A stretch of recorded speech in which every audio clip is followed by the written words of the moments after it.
Este material está dirigido a profesionales y técnicos responsables de la prevención de la encefalopatía espongiforme bovina.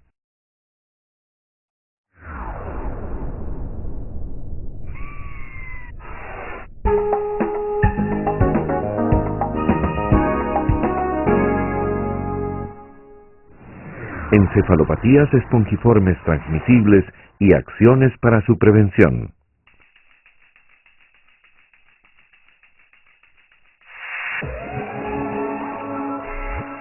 Esta enfermedad comenzó insidiosamente en abril de 1985 en Inglaterra, con la aparición de algunos casos. Era una nueva y desconocida enfermedad en el ganado bovino. Aparecieron más casos en 1986. En noviembre de ese año, la enfermedad fue reconocida oficialmente y llamada encefalopatía espongiforme bovina, EEB o BSE por sus siglas en inglés. Visto al microscopio, el tejido cerebral del ganado infectado mostraba una apariencia como de esponja. Visto bajo el microscopio electrónico, pudieron observarse fibras con apariencia de cuerdas. Los científicos británicos inmediatamente se dieron cuenta que este fenómeno era el mismo que el observado en el cerebro de ovejas infectadas con Scrapie.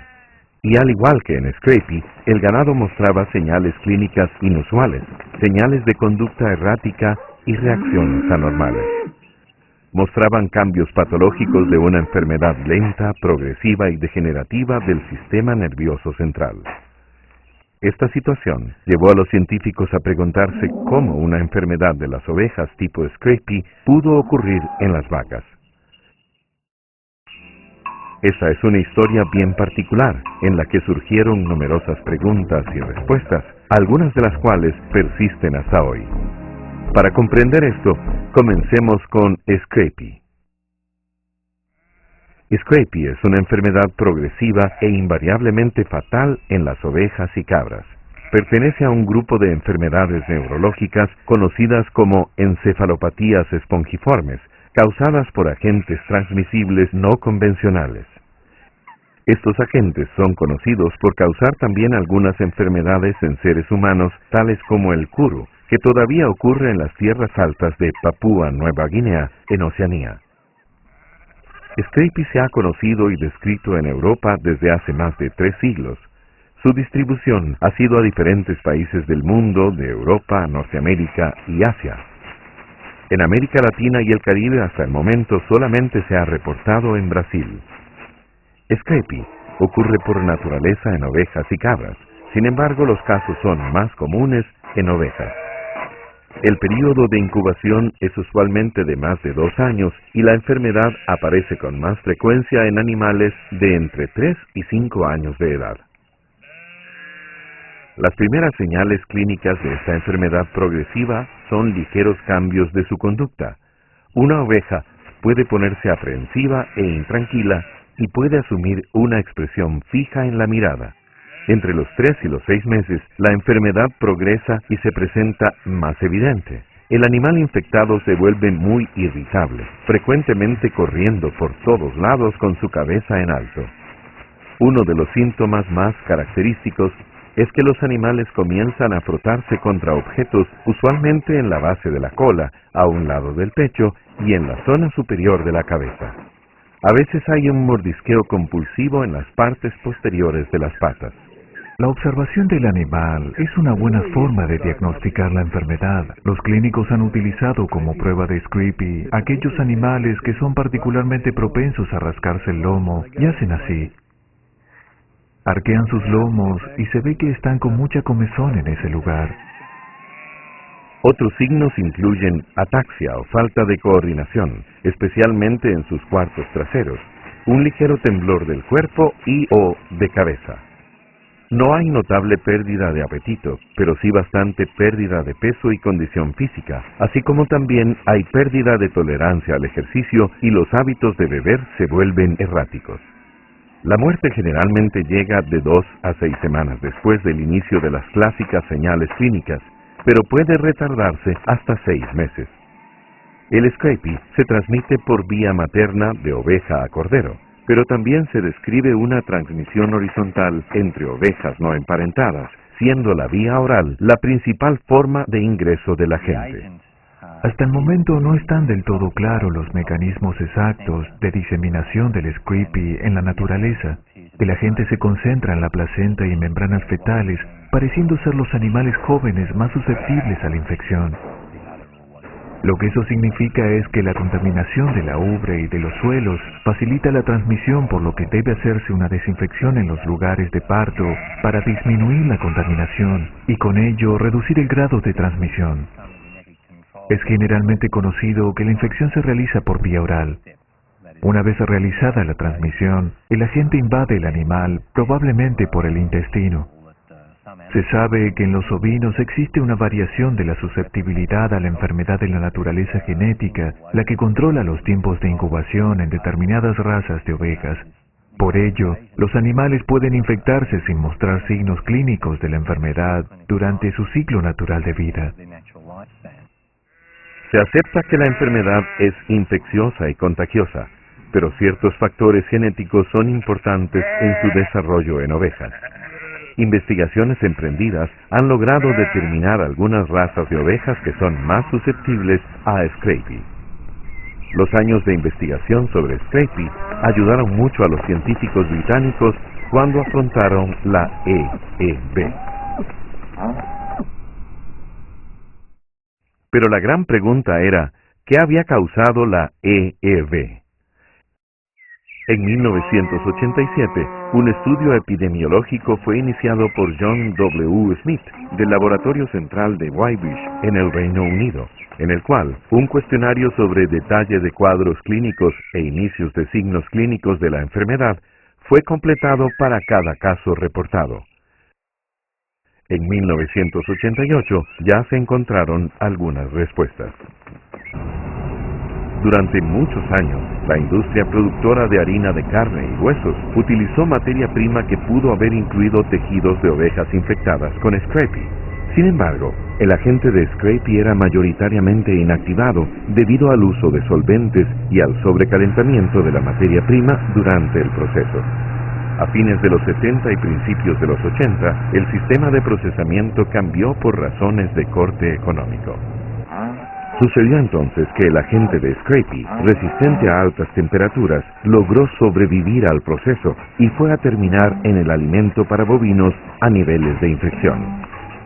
Los alimentos concentrados conteniendo el agente del Screpie fueron proporcionados a bovinos jóvenes, especialmente en rebaños lecheros, en los que posteriormente apareció la EEB.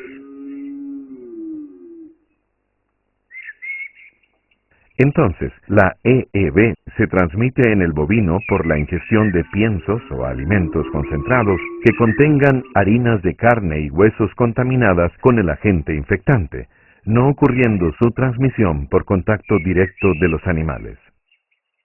La edad del ganado bovino positivo a EEB ha variado entre los 20 meses y 19 años de edad.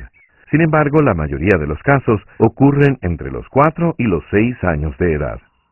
La enfermedad es progresiva y siempre fatal.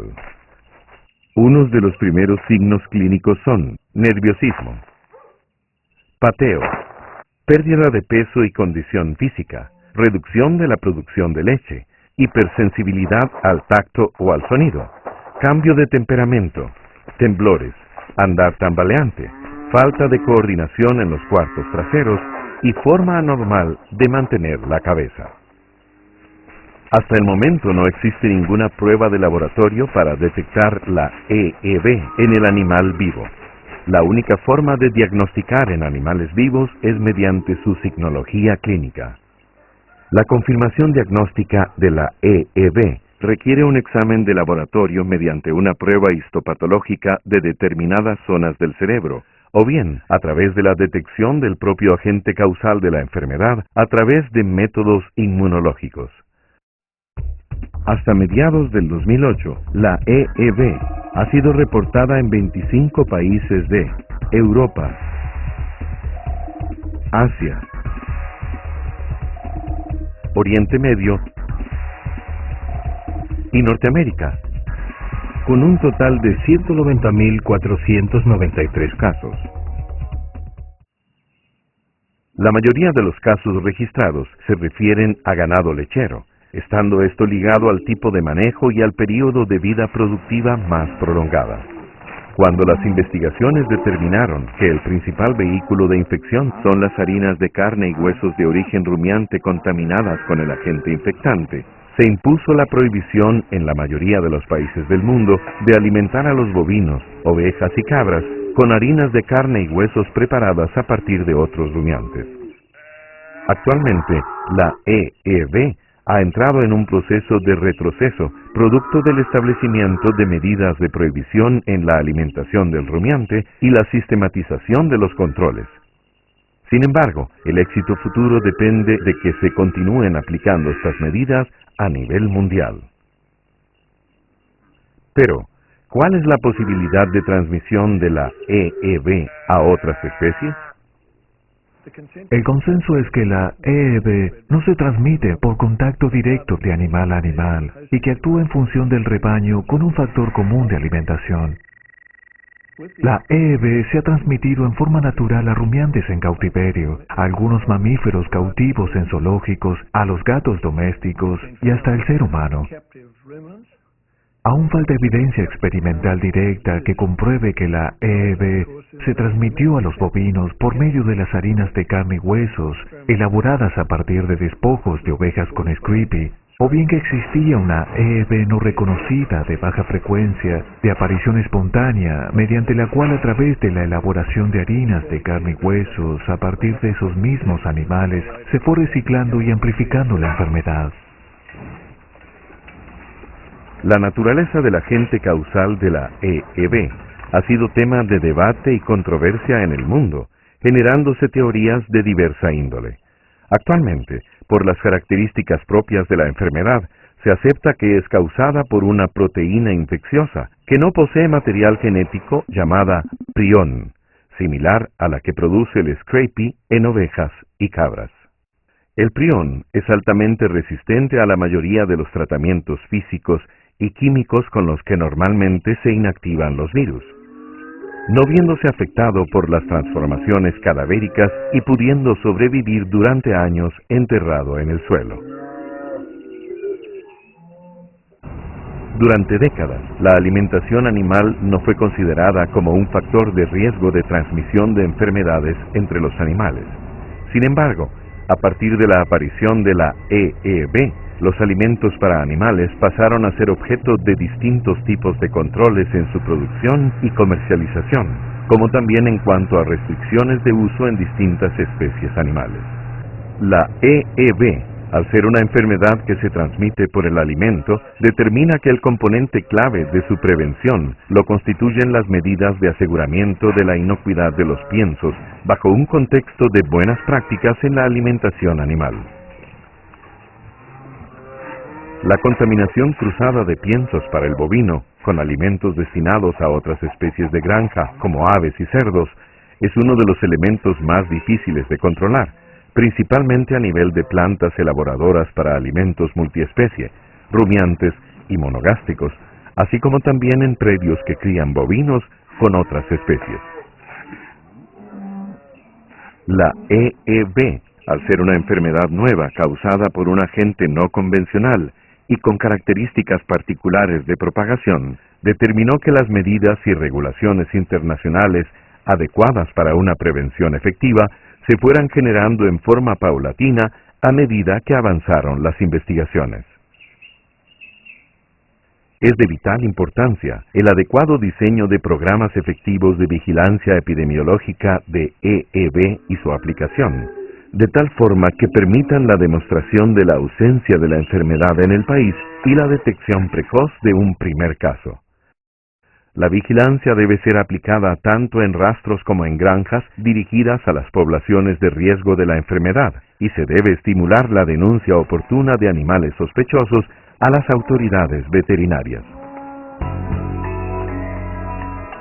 Por ello, aunado a una adecuada vigilancia y de manera articulada, los países deben resguardar su situación sanitaria mediante medidas de mitigación de riesgo, para evitar el ingreso de la enfermedad a través de la importación de animales vivos y subproductos infectados, así como también mediante un efectivo control a nivel interno de las fuentes de infección que impida la exposición de la gente tanto a los animales como a los seres humanos.